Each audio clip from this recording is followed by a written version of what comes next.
I mean, that's the question. I mean, I think that, you know, when we went to Oklahoma and realized that generationally, these families are still affected by this tragedy to this very day. The taking over of their land, their lost ancestors. This was a great American tragedy that needed to be told, and truthfully. Do you personally think that you can bring justice with a movie, with a film? That's a tricky question. Obviously, shining a light on these issues. I mean, I think there's a lot of reckoning that needs to happen in Oklahoma with bringing a light to this story, and we need to teach every generation these stories, and these stories need to be told, and they should not be censored. And it's surprising at this day and age, after what we've been through in our country for the last few years, that we would still be censoring the truth like this. The film tells the destiny and tragedy of the Osage Nation in Oklahoma. Lily, you're from a Native American family. Just to be clear, how are your people, Native Americans, represented on screen so far, most of the time?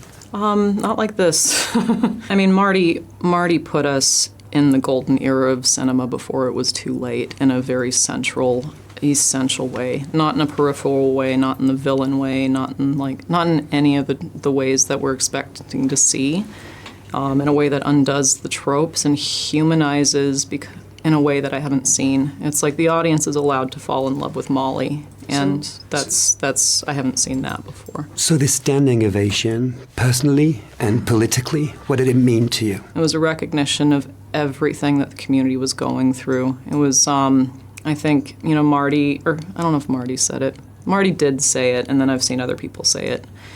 Molly being the conscience of the film, people are cheering for that. As soon as Lily got there, she became Molly. She listened to these stories, and it was almost this.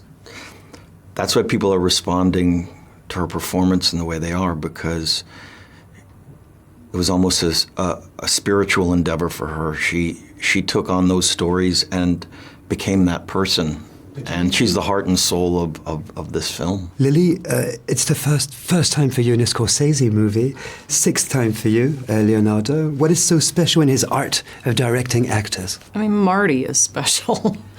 You know, he understands cinema so deeply because he watches things. And he understands humanity so deeply because he spends time with people. You talked about a family reunion with Robert De Niro. What do you think about that, Leonardo? A family reunion? Yeah. In a way, it is kind of like a cinematic family to me. Like it's. I said this earlier, but it's been 30 years since This Boy's Life, which was my first film, and you know, Mr. De Niro said something to Marty at that time. I'm fortunate enough to have done quite a few films with him now, and then 30 years later to be on screen with the both of them collaborating and watching their insanely unique relationship and collaboration. It's almost, watching the two of them is fascinating. It's they don't use words. There's just gestures. There's a deep intrinsic knowledge of them getting to the truth of something. It's just a nod. And in a lot of ways, everything that I've tried to base what I do on was by watching De Niro at 15 years old and seeing how he conducts himself on set, his professionalism and his fierce commitment to his craft. They're both such incredible influences on me. Last question, what's the most iconic sentence they ever told you? I don't remember what the sentence was, but I remember moments where we looked at each other and a certain writer or producer or studio head said to us, "You absolutely can't do that in the story. It's going to ruin the trajectory of the narrative. This is a hard line." And, you know, Marty was like, "To hell with it, we're doing it anyway." You know, we're going to go there. And that's what makes him him.